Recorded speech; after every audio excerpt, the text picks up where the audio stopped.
What's good, dudes, dudettes, non-binary folk, anybody in between? This is Riggs. You're all welcome here. Let's look at the games I was playing this year. First off, I'm going to go to my 10th game, the bottom of the barrel, I guess, but still a decent game for my Game of the Year list. This topped a lot of people's Games of the Year list. Actually, I think it won every Game of the Year award this year, basically everywhere. For me, Expedition 33 comes in at a solid number 10. It's on the list because I played it this year, and it's a 2025 game. Or I should say last year. It's 2026 now. Not a bad game by any stretch of the imagination. A lot of people have heralded it as the greatest game of all time. I have no idea what they're talking about. It's a good game. It's by no means bad. I enjoyed what I played of it. Now, I'm only about 8 to 10 hours into it, so I really can't give it a fair assessment for an overall game. But from what I played, it's okay. It's okay. Now, I do tend to flip-flop on games, as a lot of people I talk to on here know. There's a very good chance I could go back to this, because I do plan on giving it a fair shake later on. I could go back to this and end up absolutely loving it. So who's to say that when all's said and done and the smoke clears, this may end up being much higher on the list. But as of right now, it's a number 10. I'm going to put it there. Does it deserve more? Maybe. We'll find out later on. To my number 9 game, we're looking at Assassin's Creed Shadows. Now, this is a good game. I really enjoyed this one too. Now, do I think it's as good as Odyssey or even Origins before it? No. It's better than Mirage, I'll give you that. Mirage was terrible. Now, this takes place in one of my favorite settings. It takes place in Japan. I play a lot of games that take place in Japan and China and the like, games of that nature. Shadows immediately caught my eye because I like Assassin's Creed and I love this setting. Now, I did enjoy it. It could be better. I think some of the stuff that they added into it, like the base building and maybe playing as the two characters back and forth, was a little superfluous. I don't think it added anything to the game where they took away so much. The earlier games, especially Odyssey and Origins, were open world, very seamless, open areas, places to investigate.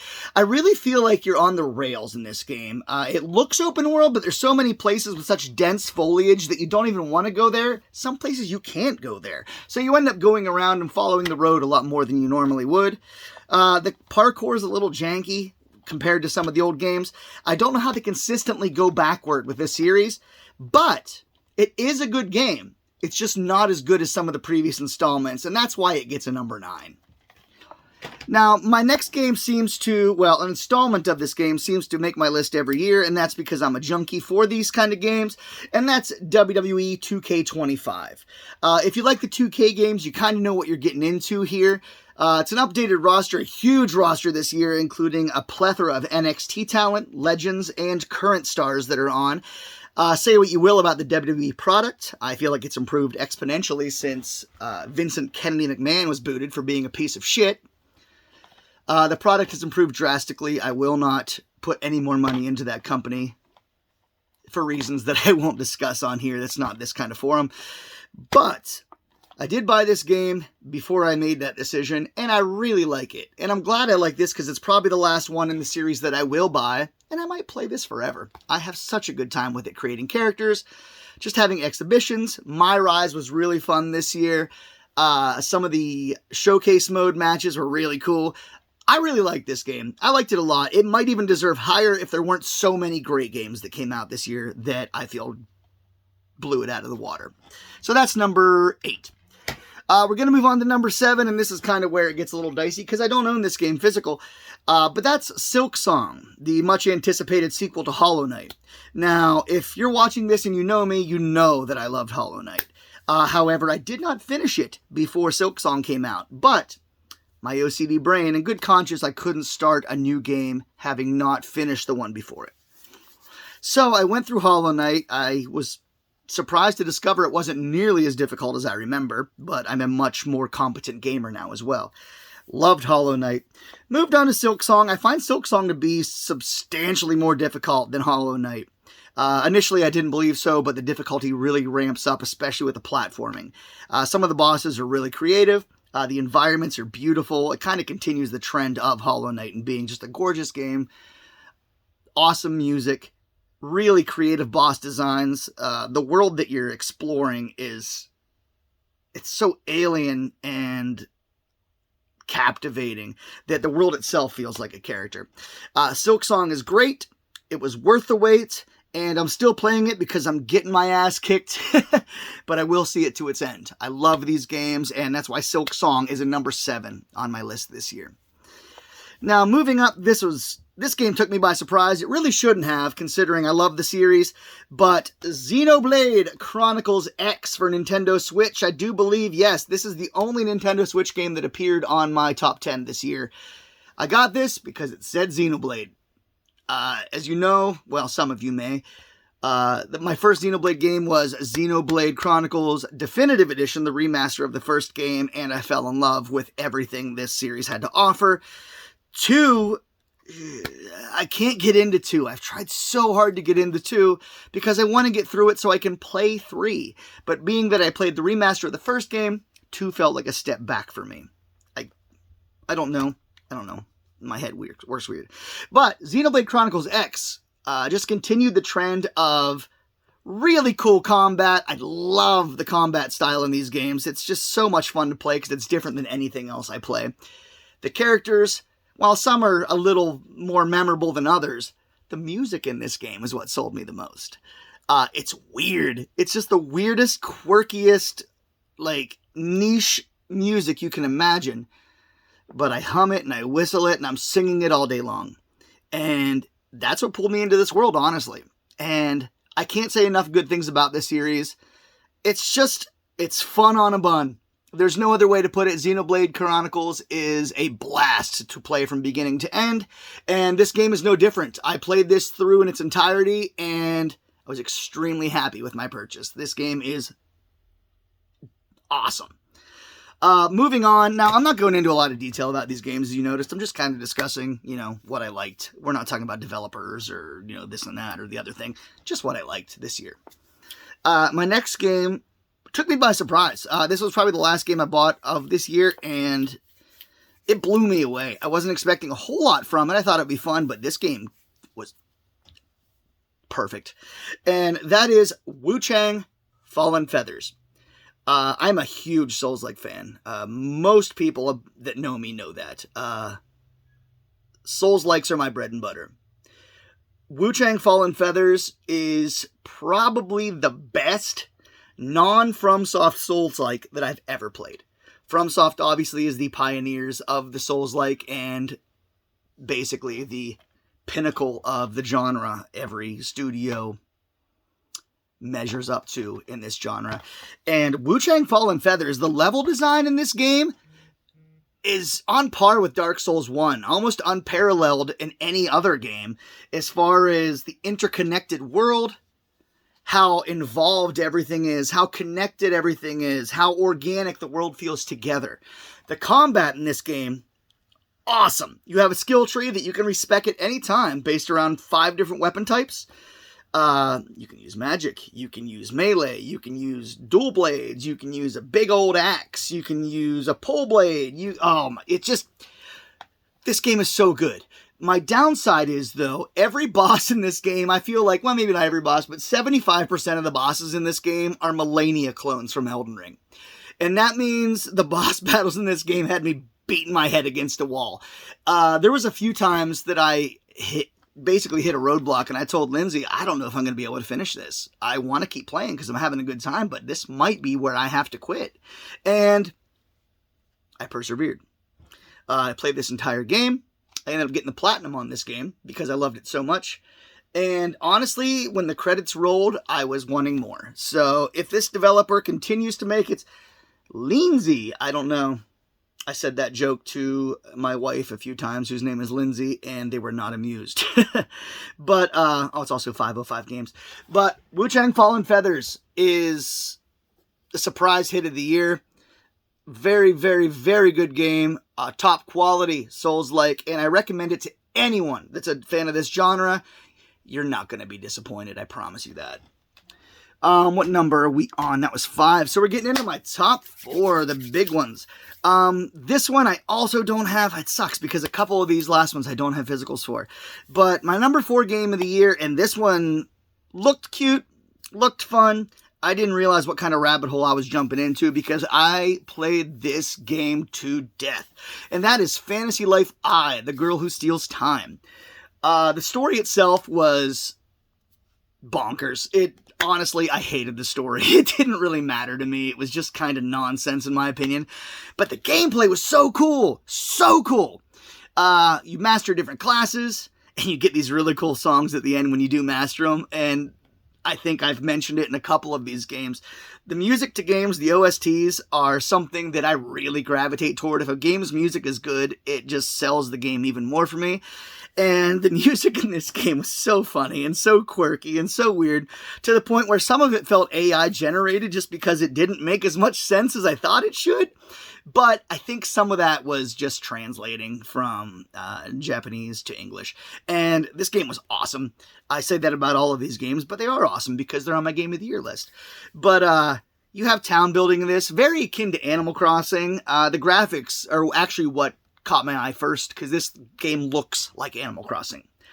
Graphically, you could put it side by side and I probably wouldn't be able to tell the difference. However, what this game does that Animal Crossing doesn't do is it adds combat, it adds side quests, it adds crafting. Well, I guess Animal Crossing has crafting, but not to this scale. Now, fishing, mining, cutting trees, all of these are tied to mini games that should be kind of annoying since you do them all the time. But honestly, I looked forward to each one because they're fun. And I can't say enough good things about this game. I feel like I should have had something more prepared, but every aspect of this game is fun. Every aspect of this game was executed perfectly. I've put hundreds of hours into this game, and I will put hundreds more. I have not got the platinum on this, and that is my ultimate goal. That's a lot of grind. There's a lot of post-game grind in this enormous secondary map, but I will see it through to its completion because I love this world. I love the gameplay. It just non-stop fun from beginning to end, and this game is, I'm gonna say it again, this game is awesome. That's my word of choice today. So we're moving on to my next one, and this is funny because I don't have a physical, but I kind of have a physical. This year it was a stealth drop, and I'd never played it, and God, was it good. And that's The Elder Scrolls Oblivion. Now, I played the Oblivion Remastered that came out on PS5 and other modern consoles, having never played the original Oblivion. And a lot of people, I remember hearing, oh, Oblivion's better than Skyrim. And I just like, that's impossible. That just can't happen. It is. It really is. The quests are more involved. The quests they're a lot more nuanced. Everything's deeper. I mean, I'd be following a guy around town just to see where he goes from here to here to here to, track him and get his schedule. Only to find out that he has a story, too, that may have contradicted the story that I originally got when the person asked me to follow him. So there's choices to be made. Now, I could choose to take his side. I could choose to take the person that had me follow his side. Outcomes will be different based on your decisions, and I really like that in games, because there are a lot of games with kind of a false narrative that you have choice, where regardless of what you pick, it's going to be the same outcome. But this is not one of them. Oblivion is as charming as Bethesda gets. It maintained the jank of the old games, and there's the old joke that Bethesda doesn't have bugs, it has features, and I completely agree with that. Oblivion was a blast to play. I always get immersed in the Elder Scrolls world, no matter where it's set, obviously in Tamriel.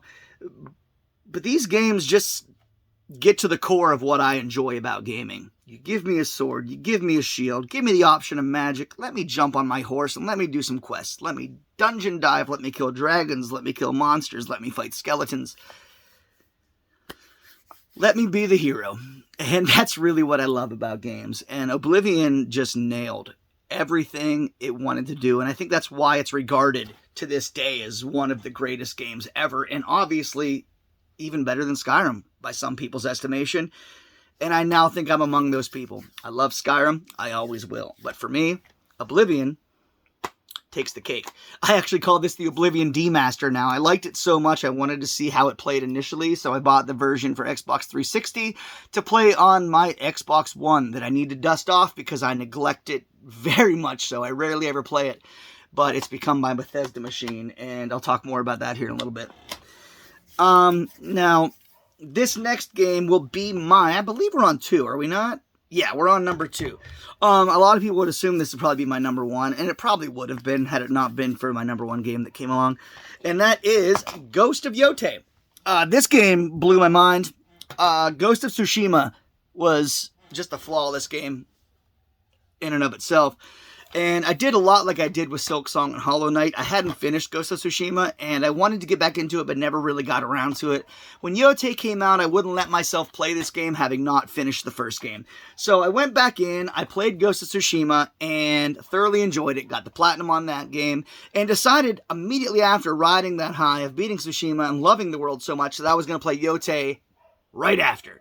And it was one of the best decisions I made this year for gaming, because I played a non-stop... what's the word? I'm drawing a complete blank. Non-stop marathon of the Ghost games. I went Tsushima immediately into Goty. Goty feels like the next evolution of the series. It added a lot to what was already great about Tsushima and made it better.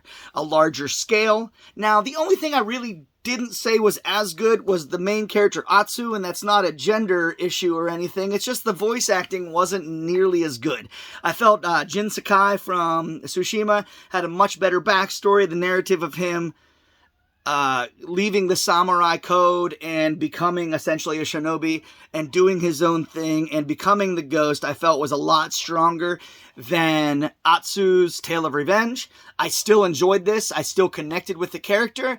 The voice acting was a little flat, so it wasn't as easy to connect with the emotion in it, but the combat, the world, the graphics in this game, I will say it right now, this is the best looking game I've ever played. Ever. Bar none. Nothing is even close. Graphically, nothing touches this game. I would stop so many times and just look around.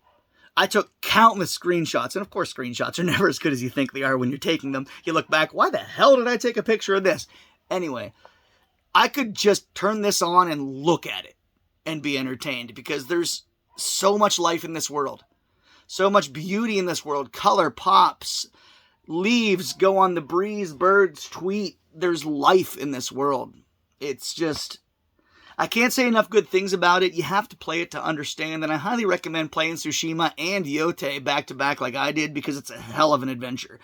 Now, and I can also brag, and this is a bit of a humble brag, but I platinum Tsushima immediately after this, got the platinum on this. I like these games so much, I had to see everything they had to offer. I went into New Game Plus on Tsushima. I'll probably do the same in this, because the games are so fun that you just want to keep playing. I'm not going to stop just because the credits rolled if it's something I enjoy doing, you know? And this game should have been my game of the year, but didn't quite make it.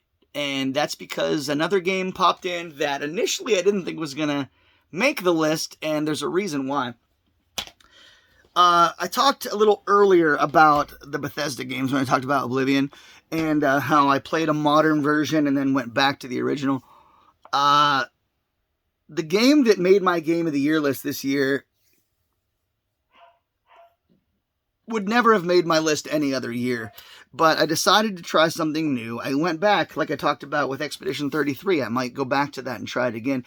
I tried unsuccessfully 3 times to get into this series. This year I decided to pick it back up, and I'm so glad I did, because I found out something about myself as a gamer that I didn't really know. I kind of like first-person shooters. I didn't think I would, but I really do. The game in question, and I don't have a physical right now, I finally ordered one, is Fallout 4. A lot of people are thinking, hey, Rick, that didn't come out this year, but they re-released it on Switch and other modern consoles, because Bethesda puts out a new copy of their games every couple years and sells them as new. So when I saw that, I said, hey, Fallout 4 can be on my Game of the Year list, because it was definitely the best thing I played this year. I don't know what else I can say about Fallout 4 that hasn't been said all these years. They keep remaking these games because they're great games. No, not remaking, but re-releasing these games because they're great games, and because they sell, and because they stand the test of time. And Fallout 4, as much as I love Oblivion, as much as I love Skyrim, I think Fallout now could be my favorite series from Bethesda, my favorite IP that Bethesda creates. And I'll tell you why, and you're going to hear a theme a lot in this video, and the music. I know it's such a strange thing to say, that out of all of these things, the music is what sold me, but it is. I was playing the game, and I've played first-person shooters before, and I haven't, I get bored with them after a while. But this game is so charming. So charming. Just the show tunes, the little doo-wop style music, my little ditty there, you like that? It really pulled me in. It really made this game feel different. You're definitely in an apocalyptic world, but it's also lighthearted. To a degree. You have super mutants coming after you, trying to nuke you. Boy, do those ones with the countdown missiles scare the shit out of me, the suiciders. Probably shouldn't have said that word. I might get this taken down. But they scare me to this day, even though you can shoot them from afar, blow up the entire complex with all the other super mutants in it. It's really fun to do. But I hear that noise and I tense up, But Fallout 4, man, I mean, the colony building, the interactions you have with some of the characters, the quests are all different. They're so cool. Every quest you do is going to feel different. Every quest you do, you might go on this little itty bitty, like, you think what is nothing side quest. It turns into this big, long, branching story that you could not have anticipated. And you find yourself just engrossed and engulfed in this world, and you're part of it. And you really feel like your decisions matter, and you've come out of the bunker and you're going into an unknown world all around you, so you really do feel like a survivor from this nuclear war. You're coming out into a wasteland that you don't recognize. You know nothing. Your character doesn't, and the player doesn't. And it really connects you to that character from the vault. And my God, I got my vault boy right here. Got my bottle cap. This is the start of my savings account for the apocalypse. Anyway, yeah. Fallout 4. I loved it so much that I ended up buying Fallout 3 and New Vegas on Xbox. Like I said earlier, it's my Bethesda machine now. It's really all I have on it. But I can't stress enough how good this game is. If you haven't played Fallout 4, like I hadn't until this year, do yourself a favor. If you haven't played any of the Fallout games, do yourself a favor. Jump in.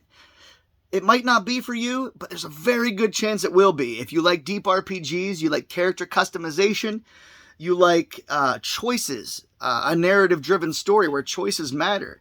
And especially, when I get back to this, especially if you like show tunes. That's such a weird thing to say because I didn't going into this, but I'll be damned if I don't whistle these songs and sing these songs all the time now. I don't know. I've become obsessed with this world in a very short time. I don't know what it was about this year that was different about past times. This was the third time that I tried this game. The old phrase, third time's a charm, definitely came to fruition. I have nothing else to say about Fallout 4 that hasn't been said previously, but what a game. What an experience. And it's why it's absolutely deserving of my #1 game of the year. I will play it again and again and again and again and again. It's a perfect 10 out of 10 game, and I absolutely love it. So yeah, this was my Game of the Year list this year. I'm not sure if it came off well or if this is just going to be me rambling. I'll probably watch back through it before I post it. But I thank you all for taking the time out of your day to listen to me ramble about things that might not be important to you, but made my year a little bit more enjoyable. And we all know right now we need escape to have a good time. Take as much joy out of life as you can. So, folks, I hope everyone's doing well. I hope you're in good health. And please know that I love you all. Until next time, this is Rick signing out. Be well. Peace.